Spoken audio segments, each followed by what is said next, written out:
네, 오늘 성경 말씀 보시겠습니다. 이사야서 5장 13절부터 17절까지 말씀입니다. 그러므로 내 백성이 무지함으로 말미암아 사로잡힐 것이요 그들의 귀한 자는 굶주릴 것이요 무리는 목마를 것이라.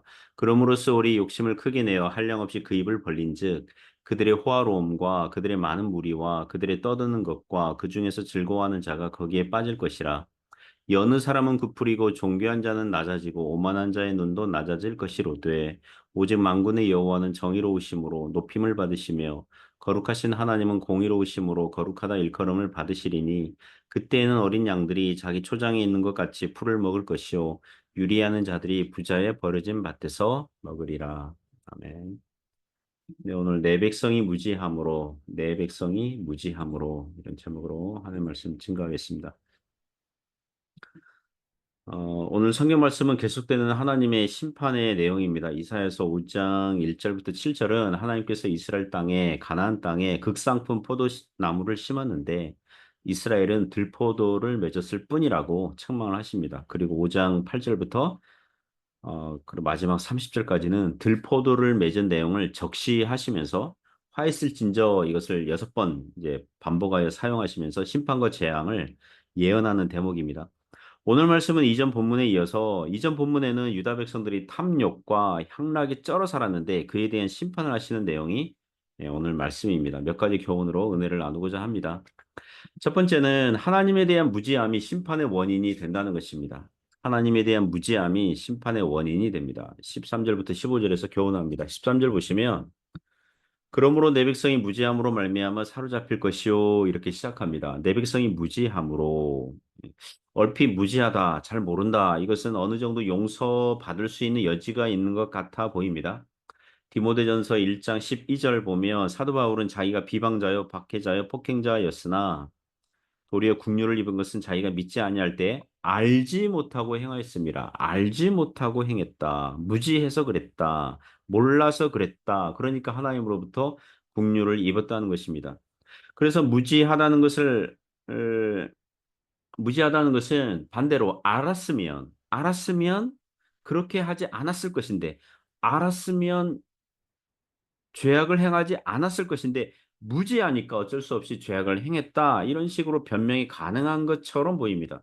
그러나 본문에서는 단순히 무지해서 잘 몰랐다는 뜻이 아닙니다. 바로 직전 12절 후반절 보시면 남유다 백성들이 여호와께서 행하시는 일에 관심을 두지 아니하며 그의 손으로 하신 일을 보지 아니하는도다 이렇게 말합니다. 그러니까 그들의 무지함은 진리를 알면서도 말씀을 들었으면서도 고의적으로 외면하고 거절한 태도를 두고 내 백성이 무지하다 이렇게 말씀하고 있습니다.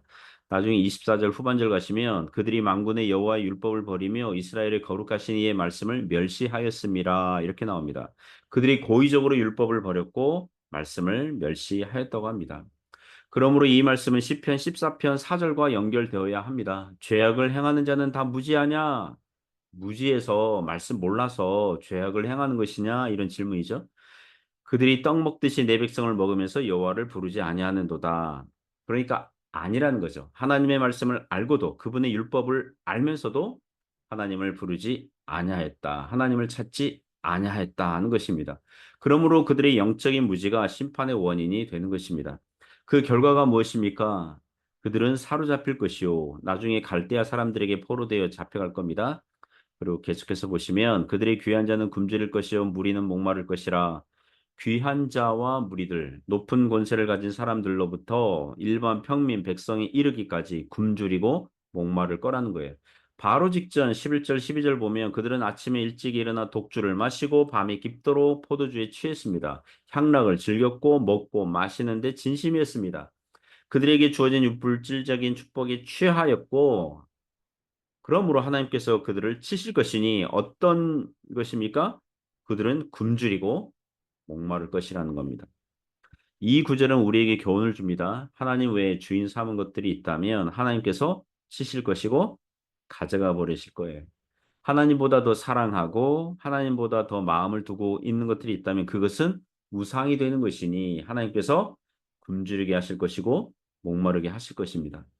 14절 보면 그러므로 스올이 욕심을 크게 내어 한량없이 그 입을 벌린즉 은유법을 사용하고 있죠. 스올 성경에서 사망과 지옥을 묘사할 때 사용하는 단어입니다. 여기서 사망과 죽음을 의인화해서 마치 짐승이 먹잇감을 개걸스럽게 먹듯이 입을 벌려서 삼킨다고 합니다. 즉, 구약 백성들이 많이 죽을 거라는 거죠. 스올은 사망은 무엇을 삼킵니까? 그들의 호화로움과 그들의 많은 무리와 그들의 떠드는 것과 그 중에서 즐거워하는 자가 거기에 빠질 것이라. 그들의 평소 자랑거리들이 다 삼켜진 바 되는 거죠. 그들의 호화로움, 사치와 향락과 고급스러운 세상 물건들, 꾸민 것들, 그 자랑했던 것들을 다 삼킴을 받는 것입니다. 그들의 많은 무리와 사람 많은 게 자랑거리죠. 이 세상에서도 인구가 많은 나라가 대체로 강국이죠. 우리나라가 지금 아기를 많이 낳지 않아서 저출산 국가인데 걱정이 많은데 인구 많은 것도 자랑거리죠.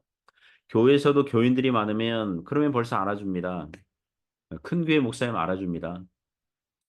한국에서 노예 같은 데 참석하면 쉬는 시간이나 식사 시간에 그 3355 이렇게 짝을 이뤄서 같은 테이블에서 차 마시고 식사를 하거든요. 누가 정해주지도 않았는데, 누가 이렇게 앉으시오 이렇게 정해주지 않았는데, 큰 교회 목사님들끼리 앉고요. 작은 교회 목사님들끼리 앉는 경향이 있습니다. 큰 교회 목사님이랑 작은 교회 목사님이 서로 차를 마시고 인사할 수는 있어요. 이게 인사할 수 있고 그러나 차 마시면서 대화를 하거나 식사하면서 대화를 해야 되는데 대화하는 주제가 서로 안 맞을 수 있어요. 서로 불편해요. 교인들이 많으면 하나님의 축복입니다. 하나님께서 함께 하신 증거들의 하나일 수 있어요. 하지만 그게 까딱 잘못하면 인간적인 자랑거리로 변할 수 있다는 것입니다. 그러니까 주의해야 되죠. 그들의 떠드는 것과 왜 떠듭니까? 사람이 언제 떠듭니까? 자랑거리가 많거든요. 자랑해야 되니까 그걸 떠드는 거예요. 자랑하느라고 떠드는 거예요. 광고하는 거잖아요. 자신만만한 거죠. 그 중에서 즐거워하는 자가 거기에 빠질 것이라 육신의 정욕과 안목의 정욕과 이생의 자랑으로 즐거워하는 자들이 스올, 음부, 사망의 죽음에 빠진다는 것입니다. 15절 보면 여느 사람, 보통 사람, 천한 사람, 일반 백성들 부풀이고 존귀한 자는 낮아지고 오만한 자의 눈도 낮아질 것이로되 그러니까 영적으로는 무지한데 세상적으로는 오만하고 고집세고 완고한 자들의 눈도 낮아진다. 겸손하게 되는 거죠. 하나님의 심판과 재앙을 당하니까 겸손해지고 비참해지는 거죠. 하나님께서 이런 재앙과 심판을 주신다는 것입니다. 그러므로 사랑하는 성도 여러분, 호세아서 6장 3절에 나온 것처럼 그러므로 우리가 여호와를 알자 힘써 여호와를 알자 이렇게 얘기합니다. 하나님께 돌아가면 하나님을 가까이 하면 하나님의 은혜가 강물같이 흐르게 되는 줄 믿습니다. 두 번째 교훈은 성도들은 하나님의 거룩과 공의를 배워야 한다는 것입니다. 성도들은 하나님의 거룩과 공의를 배워야 합니다. 16절, 17절에서 교훈합니다. 16절 보시면 오직 만군의 여호와는 정의로우심으로 높임을 받으시며 거룩하신 하나님은 공의로우심으로 거룩하다 일컬음을 받으시리니 말씀합니다. 남한국 유다 백성들을 심판하시는 하나님의 그 심판이 옳다는 거죠. 하나님의 심판이 옳다는 그 근거를 하나님의 두 가지 속성에 두고 있습니다. 하나는 거룩이고 하나는 공의예요. 예.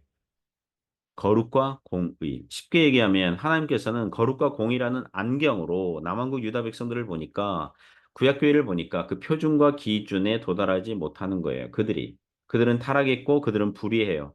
그래서 거룩하신 하나님께서 심판하시니 공의로우신 하나님께서 재앙을 내리시니까 그 심판과 재앙은 옳고 바르고 거룩하고 공의롭다는 것입니다. 구원받은 성도들은 하나님의 이 두 가지 속성, 거룩과 공의를 따라 배우며 행하며 모방하며 그것을 학습하며 적용하며 실천하며 가지고 있어야 하겠습니다. 여러분 스스로에게 질문해야 됩니다. 오늘도 그리고 내가 하는 일이 거룩한가? 세상에서 구별되었는가? 하나님께 영광이 되는가? 그리고 이것은 공의롭고 정의로운가? 하나님의 말씀의 기준과 표준에 합한가? 물어보시기 바랍니다.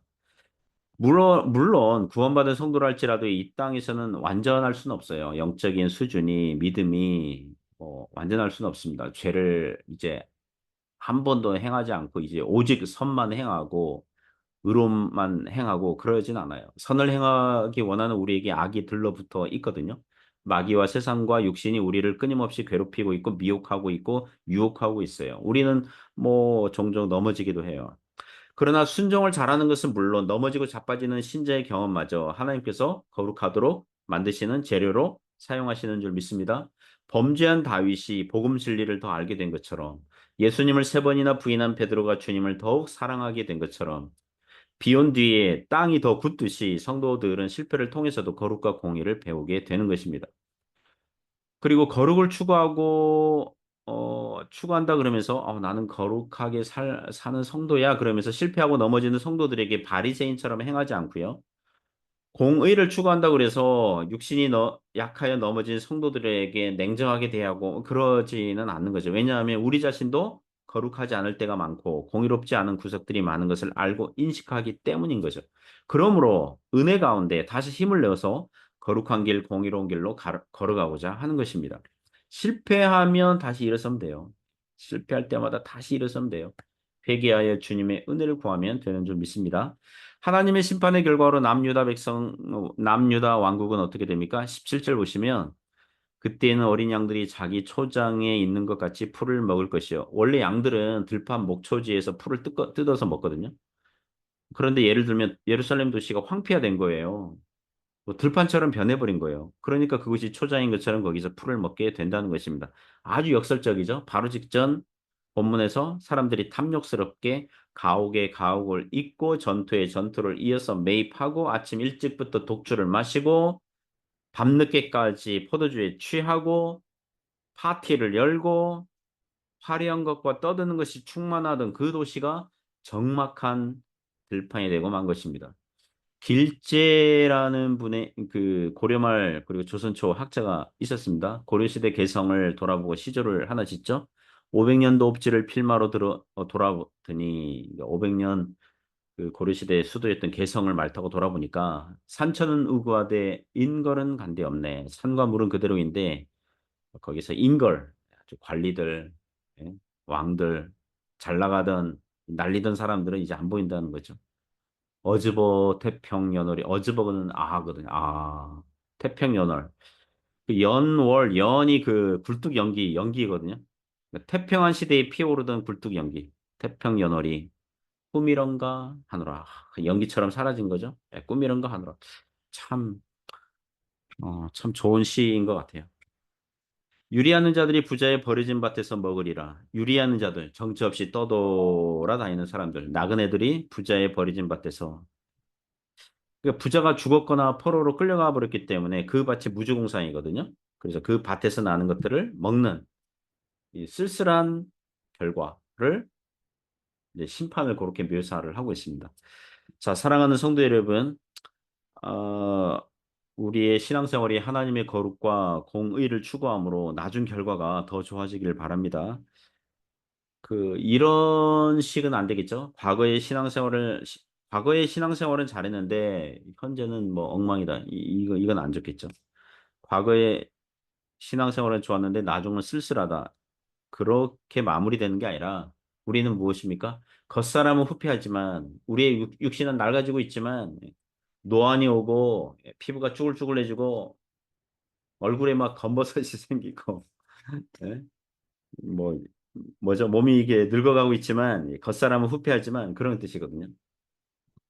속사람은 하나님을 경외하는 심령은 예수 그리스도를 닮고자 하는 그 믿음의 삶은 속사람은 날로 새롭게 되기를 축복합니다. 그런 은혜가 있기를 주님의 이름으로 부탁드립니다. 기도하겠습니다. 하나님 아버지, 오늘도 하나님의 은혜를 바라보면서 믿음으로 살아가도록 역사하여 주옵소서. 예수님 이름으로 기도드립니다. 아멘.